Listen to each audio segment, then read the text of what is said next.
Sabías que iba a ser un partidazo cuando se enfrentaban estas dos leyendas, EARL Strickland versus EFRÉN Reyes. No olvides darle like y compartir. Disfrútenlo.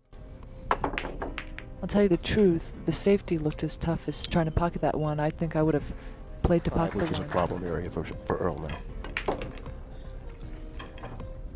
Earl tried to drop, he tried the safety behind the 3, or maybe even the, well, he positioned the 2 behind the 5. That was a fine Matter shot. of fact, I played her and she beat me, and I'm kind of upset about that, but I didn't let her know about it.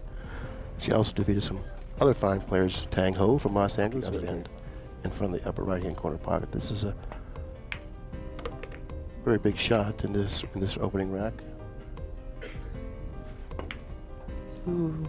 Sometimes when you shoot that particular type of a shot with outside English, you miss-hit the shot. This ball into the 4, don't you, Billy? Try to make the 3 with it. Oh no, I didn't even think that it would go by the 8. I only saw that shot. Right and you'll learn that. The more you do commentary, the more you'll learn that certain shots, certain angles are deceiving to us here in the booth. Mm-hmm. The balls are lying very, very nicely on the table. There isn't any congestion.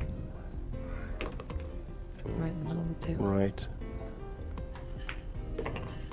Now he may be on the wrong He's shooting side a little timid. and then going across table.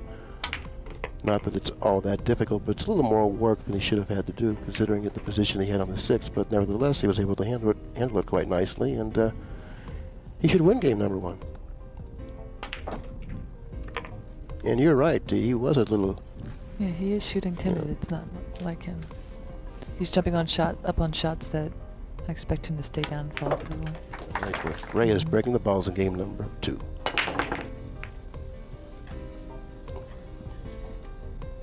Pocketing the 1 in the far corner, coming up with a nice shot on the 2. And in the meantime, EFRÉN Reyes has a great opportunity to jump out ahead. He's going to have to try to force it maybe toward the 7. Now he's going forward, and once again, he's showing that tip of this. Like he's cutting that 4 ball. It certainly does. It certainly does. Look at this shot. And look at this shot. And I'm sure he knew he was going to have natural position. Well, we'll go back to a spectacular shot cutting the 4 in. And the remainder of the ball seemed rather routine, but that shot was really something. 6 rail position. Do you think he played it that way? I know he played it that way. That's frightening. It really is. It really is. I have no doubt at all that he played it that way.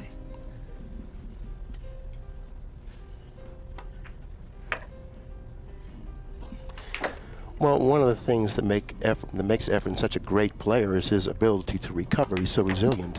After, and it's understandably so.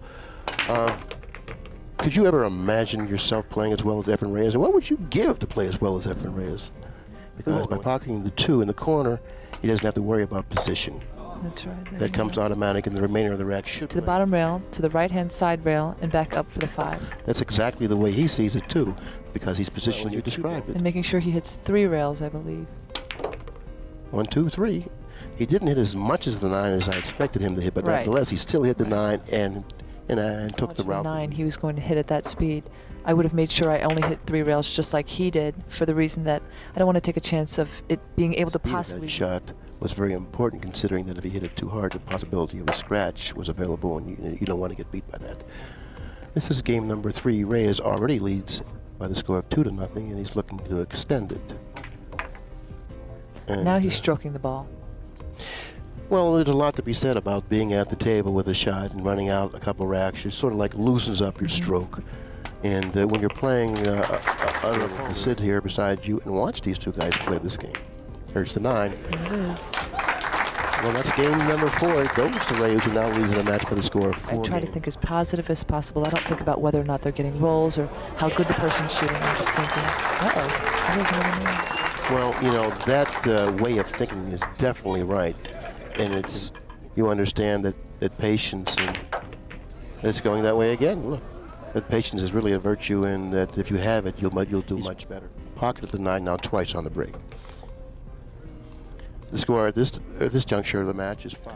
Well, not really, because his pocketing ability is so good, and that's a very good shot also. Nice easy billiard on the 4-9, so he'll locate the cue ball or relocate the cue ball on this side of the table. for the 4-9 billiard. And with a few strokes, I think he's going to have now a 6-0 lead in the match. Considering the generosity at the table in regard of giving up balls on, you'll find tables where you'll be able to pocket balls on the break, and that's when it's so important to control both the 1 ball and the cue ball. If you notice, every time he breaks the balls, the 1 ball goes cross corner toward the upper right-hand corner. And either pockets it or another type of a kick. If you see, by kicking now, if he pockets the 2, there's too much traffic with the 4-9 for him to play position for the 3. Okay, now what he did here was he positioned the cue ball where he's left early. Combinations available, but still, there's a lot of work.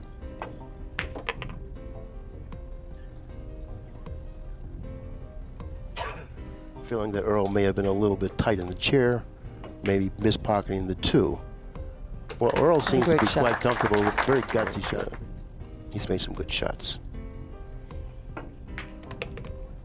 By the way, that was another good shot there. Ideal spot on the table. Quite a bit of confidence, although the fact that he hasn't shot in quite a few games. Quite often because of the Simona surface, and then when the he used the electric ball. It hits that certain area where the chalk is on the cue ball, and it sticks. It adheres to it, and that's how a stick happens. And that's why he really didn't get the draw. Studying these men play, their patterns, and there has never been a match where I have not learned at least 2 or 3 things new. And it's funny, I notice a lot of little things that have taken me the past 2 years that I've been playing on the tour. All the little, and you start shooting so fast that you just miss the next shot. Or, when you haven't shot in a while, you tend to jump up there out of anxiousness and before you make a decision, just go up there and shoot it, because no matter what, you're going to pay for that. And had I been to every one of these tournaments the past 2 years of these men's tournaments. On that, and I'll bring up a point that's very interesting. Reyes is at the table leading the match 6-1. Really? He may have come down a little bit short of the mark, and I believe he's going to go 2 cushions here and maybe kick it and go up table with the cue ball. Well, he just barely missed the top side of the 5. Was he trying to pocket that ball? Well, he tried to hit, creating distance, an ally for him on that particular shot. He almost hit the top part of the 5. Had he struck the top part of the 5, he may have even pocketed the ball. He could either pocket the 5 or the 5 ball could bank down to the end rail. Exactly. So that you saw the value in the shot after he executed the shot. But now, all you need to do now is learn how to execute it when it's available. That's right. It's very important when you're kicking at a ball to understand that you can't just try and hit the ball. You have to, when you get to this level of play, try to hit a certain side of the ball and either kick to safe him, to safe your opponent, or kick, here's the ball, I need to hit halfway and just slam at this ball at any speed. You notice the men play, you will. Especially EFRÉN Reyes. The great Earl Strickland break.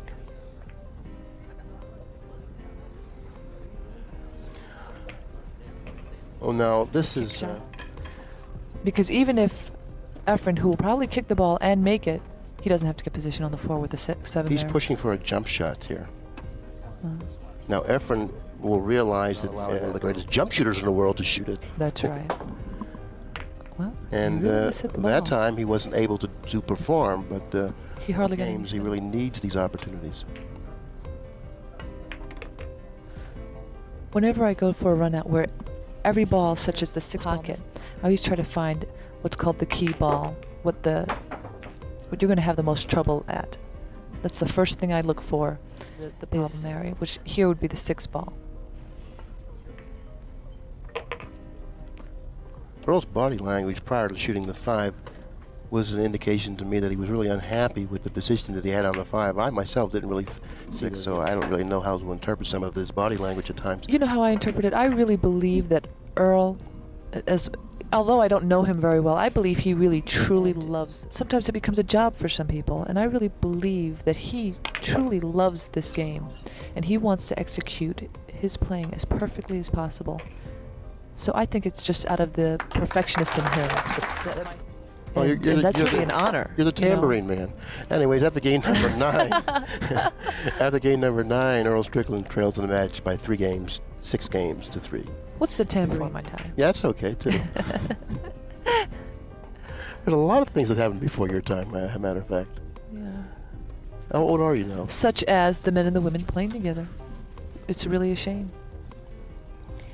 Yeah, well, we'll get into that at a Some later other time. time. Falling behind 6-0, finding himself now trailing only by 3 games, and it was in the right-hand corner, so therefore he has to play the angle off of the 6 to drop for the 7 for position for the lower left-hand corner.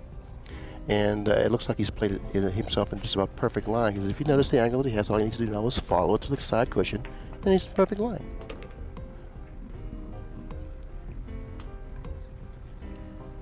I thought he was a little straighter on the 6th than that. When I saw the cue ball come down in this direction, I was kind of surprised. But of course, like I mentioned before, our vantage point sometimes sees angles. With an incredible shot, and they really had it was very tough for them to control the speed of the shot. But when they have control of the shot, you will never see them. Any one of the top players could win consistently. Right. Because of that very point that you brought up. Did you just see that shot? Did you just see that shot? He had to miss the 3 and come.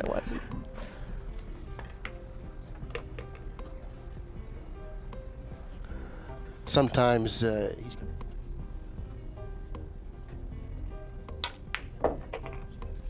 and actually the more pool in rotation than there is in any other game. You have to know a lot about kisses, billiards, combinations, going in between shots. And I think it's a combination of all games. 9 balls, straight pull, 1 pocket, billiards. anyways, I was about to say that EFRÉN Reyes is the undisputed, but he was able to thread the needle like he so often does. Because he's a master. He certainly is, and you're here witnessing all this. Aren't you just excited? Thrilled? Seems to be able to string racks because they're both pushing out or playing safe. Something. Another example of his creativity. Exactly. What he just did there. When you watch this video and see what you can come up with, and then see how quickly he came up with that safety. That's right. And because now you've seen it before, if it comes up and you can recognize it, possibly you might be able to even execute it. Because you have to know it's available before you can execute it. Mm-hmm.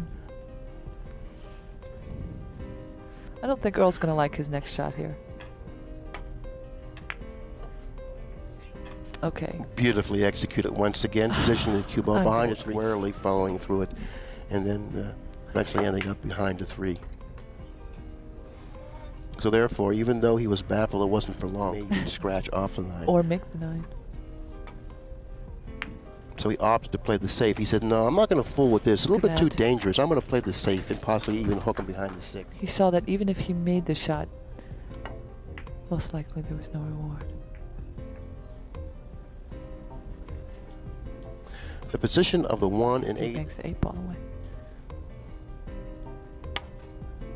No, he tried to back kick the 1, and one of the very few times he has committed an error.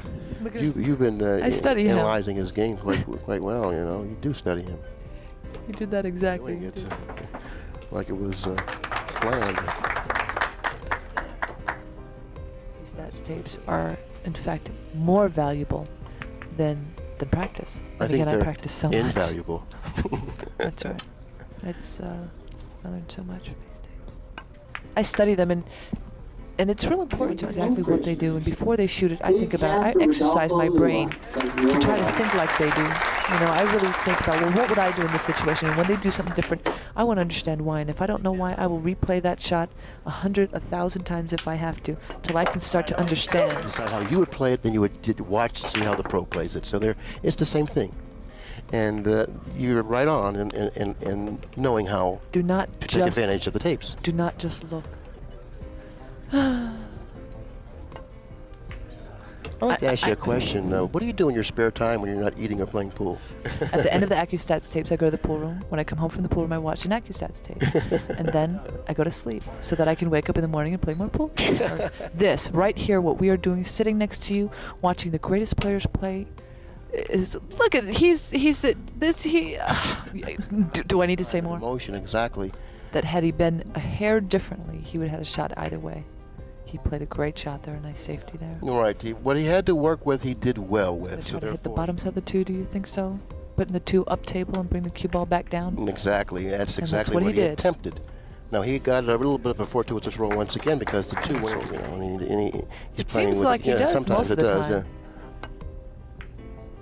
Okay, Earl's put all his eggs in one basket by trying to position the cue ball behind the 7 and also position the 2 ball near the 6, 8, and the 5, or he can roll it in. He's looking like he's going to pound it. Okay, when you shoot balls hard, you diminish the accuracy of the shot somewhat. Now, once again, a little bit of a fortuitous roll, and EFRÉN knows it, and he's delighted. And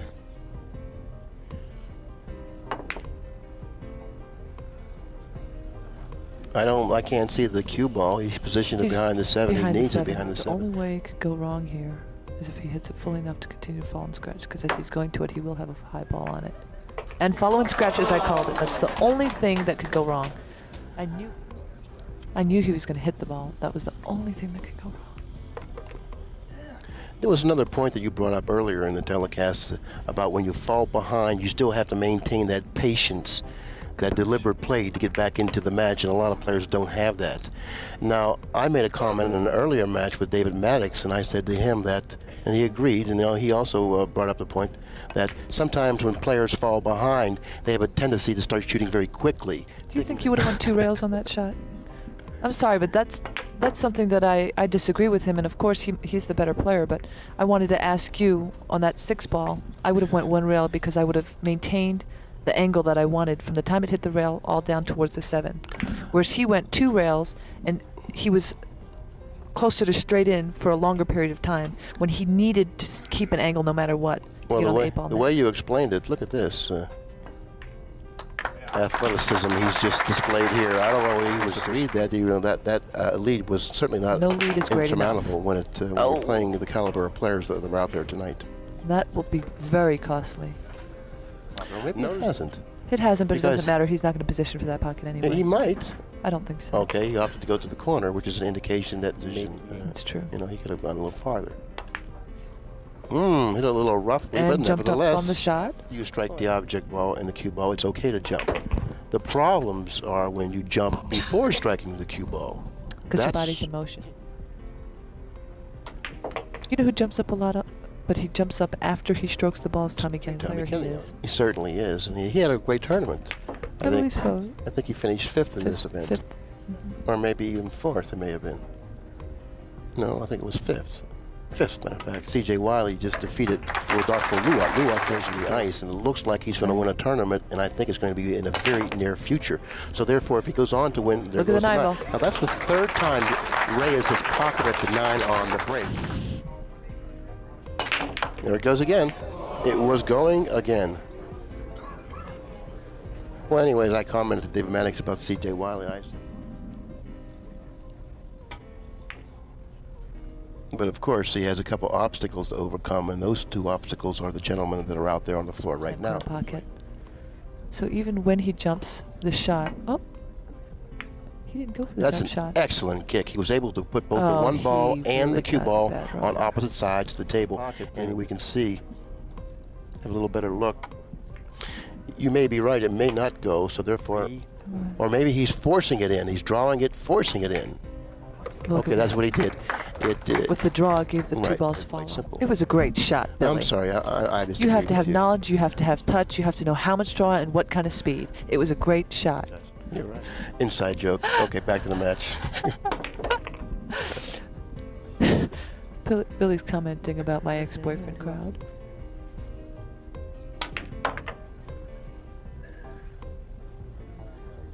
Believe me, Bobby Hunter is one of the finest cue makers in the world, only making cues for a short period of time. So what are you saying? Your word is good enough, but mine isn't?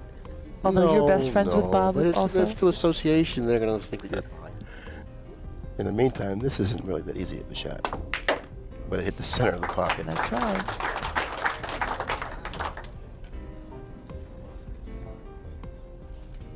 And with the pocketing of the 9, Reyes will now find himself on the hill.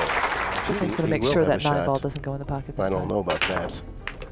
He made the 1. And let's take a look at the 2. Where's the 4? He does not have an offensive shot. Now that is clear. Okay, he's pushing out. Making sure he kept him on the rail. Well, the 6, yeah. I don't know what he's going to do here. He's opting to cross the 2 back up table. That was a great shot. Look at that. Took him no time at all. No, he's going to go 1 rail right after 2. Right to the 2. Well, he went 2 cushions. I like the chances of him going for the pocket. The ball. That was the time to go for the pocket. Because if he expected to come out of it with the safety, I think he was expecting a little bit too much. If he would have gone for the pocket, had he hit the ball as well as he did. But now we'll see if Errol responds to the challenge, and he drew a whale shot. Yes, he did. I believe he was playing for the side pocket. Oh, obviously. By the way, this lead definitely is surmountable considering the generosity of the table, giving up balls on the break, that is. So therefore, even a 5-game lead in a race to 11, 10 games to 6, Earl needing 5 games to win is still surmountable because of the big pockets and the way the balls open up. They've been opening up quite easily for both players. A lot of action, pocketing a lot of balls on the break.